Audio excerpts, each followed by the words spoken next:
When we think about the 100+ years of Montessori work, often we speak about what an intuitive physician she was, what an intuitive observer she became. We have used her intuition, but not really understanding where that is coming from. She practiced at a period of time when her main tool for diagnosis was observation. She had no neuroscience to back up what she was observing occurring in children. Today, we do have the neuroscience to back up a lot of what we do. I'm going to just use a couple of examples to illustrate this. In any level of Montessori work, in any level of child development, we know that it is critical for a child to repeat something over and over and over. How much repetition depends on the child, what they are interested in doing, and their developing skills. But we know now neurologically that as a child repeats the same activity over and over and over, it strengthens neurological firing patterns. So those firing patterns become memories, neurological, motorical memories. And those memories will not be set down if a child does something one time, just as they wouldn't for us. We create the same kinds of firing patterns by doing something over and over and over. Unfortunately, for adults, we have to repeat it many more times than a young child does. But that idea of repetition, which has been a part of our pedagogy forever, is now deeply supported by neuroscience. Another example that comes strongly to mind, and I remember thinking about this a long time ago, very early in my practice, was the whole concept of what we know of as a 3-period lesson. We know that she took this idea from Edward Sagan, who developed the technique when working with children with severe challenges. And there was a difference in how she started and how it ended up being. Originally, she took Sagan's work as it was, when he would use 2 elements with these children with challenges. It later morphed into using 3 basic elements at a time, but contrasting elements. And why does that work? This 3-period lesson is a tool that we use to teach, primarily to teach words, so that children can store those words in long-term memory. We know it works. We've always known it works.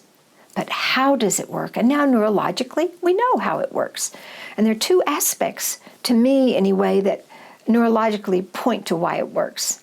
One is a multisensory approach. So when children are using as many senses as they can use, experiencing and exploring a concept, an article, an object, then there are many more different areas of the brain that are firing to create those memories. The more areas, the more senses we use, the stronger the firing pattern. In this 3-period lesson, there's that introductory period where we just, for example, give a name. But then the second period is the longest period. And there's a reason why. Neurologically, there's a reason why. I also think that understanding and doing the second period comes down to the art and science of 3-period lessons.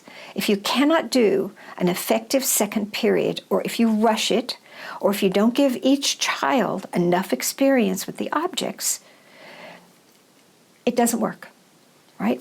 So we know that along with this multi-sensory approach, we need the repetition, the time factor, which comes with the second period.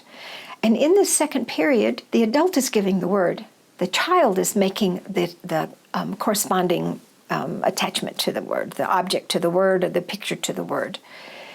And that involves some movement, but there's a lot of repetition that has to go on. And the child has to have their hands on it. They have to manipulate the things and move them about. And every child has to be engaged. This lesson can be given to one child, or it can be given to a very small group of 2, 3, 4 children, because every child needs to have a possibility of manipulating the objects. This second period needs to extend long enough to solidify those firing patterns and thereby storing it in long-term memory. And then the third period, as you know, it comes when we ask the child, what do we call this? Or what's the name of this? Or do you remember what this is? So that the child now is able to give us back the name. And when a child touches the object or holds a picture and engages those senses, it brings up, via these firing patterns, all the information they know about that object or that thing. At a 0 to 3 level with the 3-period lesson, we don't use the third period initially with children. Some children aren't verbal, but they can certainly point to objects. They may not be able to articulate the word yet, but they can recognize it and point to the object. And some children, if you put too much attention to them, they kind of recede back into themselves and become a little passive, and they don't want to bring it forward. But as children become more and more comfortable in their spoken language abilities, you'll hear the words come out. And certainly before they move into a casa environment, where they're going to encounter a third period, we would want to engage them in a third period. This has worked so long based on Montessori's intuition, and now we know neurologically there's a very sound underpinning of that 3-period lesson.